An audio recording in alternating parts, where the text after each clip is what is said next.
A Constituição de um país é basicamente a regra do jogo, certo? É o alicerce de tudo.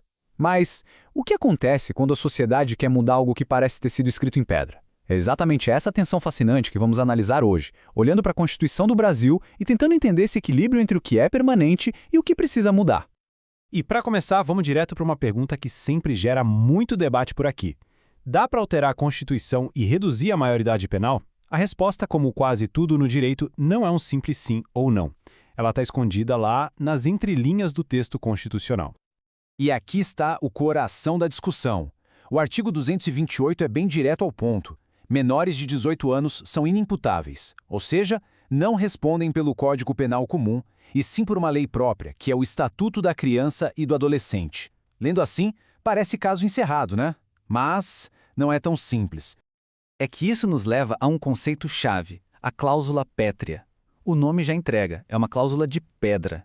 A maioridade penal aos 18 anos é vista como um direito individual e, por isso, estaria protegida por essa cláusula, que, em teoria, não pode ser abolida nem por emenda. Aí fica a grande questão no ar. Como é que se debate a mudança de algo que, por definição, é imutável?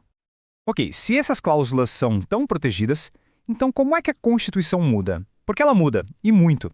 Existem mecanismos para isso, e vamos começar olhando para a principal ferramenta usada para alterar o texto da lei.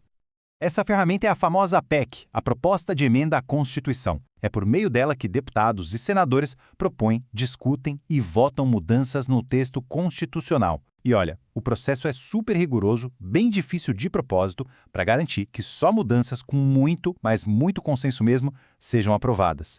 Mas e quando uma PEC polêmica, como essa da maioridade penal, vai para votação e não passa? Ela simplesmente some para sempre? Não. Existe uma regra bem específica que impede que o mesmo assunto volte para a pauta logo em seguida. O pulo do gato aqui é o passo 4. A Constituição cria uma espécie de período de resfriamento. Uma matéria que foi rejeitada só pode voltar a ser discutida na sessão legislativa seguinte. Mas o que exatamente significa sessão legislativa? E essa tabela deixa tudo bem claro. Uma PEC rejeitada não precisa esperar 4 anos por uma nova eleição, por uma nova legislatura. Ela só precisa esperar o próximo ano de trabalho do Congresso. É uma diferença que pode parecer pequena, mas que na prática muda todo o ritmo do jogo político. Então, a gente já viu que a PEC é o caminho padrão, mas esse processo de mudança da Constituição é bem mais complexo. Envolve diferentes tipos de poderes, digamos assim, que podem moldar a lei mais importante do país. A teoria do direito constitucional mostra que não existe um jeito só de criar ou de alterar uma Constituição. Na verdade, existem vários poderes constituintes e cada um deles tem suas próprias regras e seus próprios objetivos.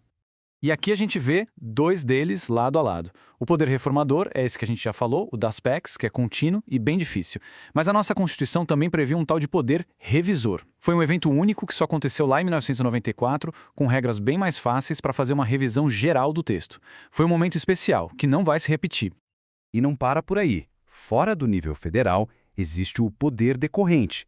É ele que dá a permissão para cada estado ter sua própria Constituição e para cada município ter sua lei orgânica. É isso que cria o nosso sistema federativo, onde as leis locais convivem com a lei nacional, desde que, claro, não a desrespeitem. E agora chegamos na forma talvez mais interessante de mudança, o poder difuso, mais conhecido como mutação constitucional. Aqui a coisa fica fascinante. O texto da lei fica lá, intacto, congelado, mas a interpretação dele vai evoluindo junto com a sociedade. Vamos ver um exemplo perfeito disso. O texto original do artigo 226, lá de 1988, diz com todas as letras que a união estável é reconhecida entre o homem e a mulher. As palavras são bem explícitas. E aqui está a mágica da mutação constitucional em ação. Sem alterar uma única vírgula do artigo, o Supremo Tribunal Federal interpretou que o princípio da igualdade, que também está na Constituição, exigia que esse direito fosse estendido para as uniões de pessoas do mesmo sexo. O texto escrito não mudou nada, mas o seu significado, esse mudou completamente. Para fechar, e para a gente entender como todas essas regras e poderes se encaixam, vamos dar uma olhada rápida em como a própria Constituição é organizada na sua arquitetura.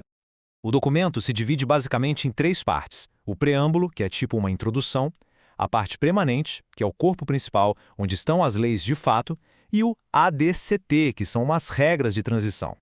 O mais importante de saber aqui é que nem tudo ali tem o mesmo peso legal. O preâmbulo é como uma declaração de intenções, sabe? Ele aponta uma direção, mas não é uma norma que se possa exigir na justiça. Já a parte permanente e o ADCT, bom, aí sim é a lei pura e simples com força total e obrigatória para todo mundo. E tudo isso nos leva a uma reflexão final. Entre cláusulas de pedra, emendas superdifíceis e interpretações que se transformam com o tempo, uma Constituição acaba sendo as duas coisas ao mesmo tempo.